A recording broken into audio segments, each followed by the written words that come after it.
নমস্কাৰ বন্ধুসকল, আশা ৰাখিছোঁ আপোনালোক সকলো কুশলে আছে আৰু কুশলে থাকিব লাগে। বন্ধুসকল, আজি আপোনালোকক এই সময়ত জনাবলৈ লৈছোঁ, চাওক আপোনালোকে স্ক্ৰীনৰ ফালে মন কৰিব। কৰ্মচাৰীসকলৰ বাবে আহিছে এটা গুৰুত্বপূৰ্ণ ইনফৰমেশ্যন।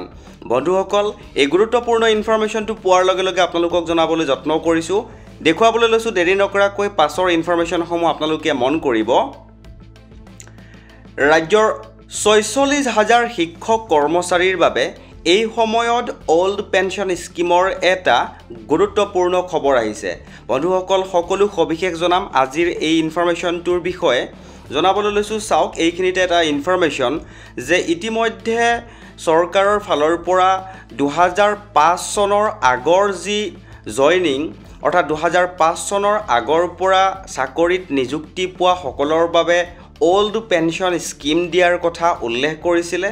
যোৱা কেইটামান দিন আগতে এই গুৰুত্বপূৰ্ণ ইনফৰমেশ্যনটো প্ৰকাশ কৰিছিলে আৰু তেওঁলোকে এইটো তাৰ লগতে সংযুক্ত কৰিছিল যে কেইটামান দিনৰ ভিতৰতে ইয়াৰ ওপৰত এখন অফিচিয়েল নটিফিকেশ্যন পাব্লিছ কৰা হ'ব। বন্ধুসকল, এই গুৰুত্বপূৰ্ণ সময়খিনিতে আন এটা নতুন ইনফৰমেশ্যন প্ৰকাশ হৈছে, জনাবলৈ যত্ন কৰিছোঁ। আপোনালোকে স্ক্ৰীনৰ ফালে মন কৰিব।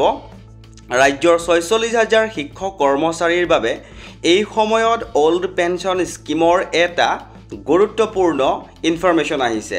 বন্ধুসকল, সম্পূৰ্ণকৈ জনাবলৈ যত্ন কৰিম।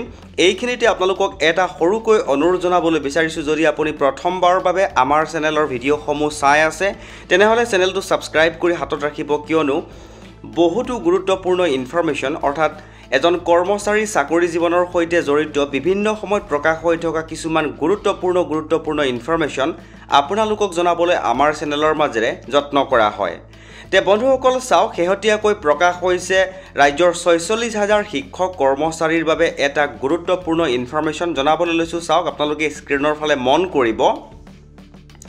২০১৩ চনৰ পৰা প্ৰাদেশিকৃত অসম ৰাজ্যিক শিক্ষক কৰ্মচাৰী সমন্বয় সমিতিয়ে পুৰণি পেঞ্চন আঁচনি পুনৰ প্ৰৱৰ্তন কৰাৰ দাবী জনাইছে আৰু ২০০৫ চনৰ ১ জানুৱাৰীৰ আগতে নিযুক্তি পোৱা শিক্ষক কৰ্মচাৰীসকলক অল্ড পেঞ্চন স্কিমৰ আওতালৈ অনাৰ দাবী তুলিছে। গুৱাহাটী প্ৰেছ ক্লাবত অনুষ্ঠিত এক সংবাদ মেলত সমিতিয়ে উল্লেখ কৰে যে ২০১৩ চনৰ পৰা প্ৰাদেশিকৃত প্ৰায় ৪৬,০০০ শিক্ষক কৰ্মচাৰী পুৰণি পেঞ্চন আঁচনিৰ পৰা বঞ্চিত হৈ আছে। সমিতিৰ সভাপতিয়ে কয় যে ২০০৫ চনৰ আগতে নিযুক্তি পোৱা কৰ্মচাৰীসকলক কেন্দ্ৰীয় চৰকাৰৰ নিৰ্দেশনা অনুসৰি পুৰণি পেঞ্চন ব্যৱস্থাৰ আওতালৈ অনা উচিত। তেওঁ উল্লেখ কৰে যে বহু শিক্ষক কৰ্মচাৰীয়ে ২০-৩০ বছৰ ধৰি বেতন নোপোৱাকৈ কাম কৰাৰ পাছত অৱসৰৰ পাছত আৰ্থিক সংকটত পৰে। তে বন্ধুসকল, এটা গুৰুত্বপূৰ্ণ ইনফৰমেশ্যন।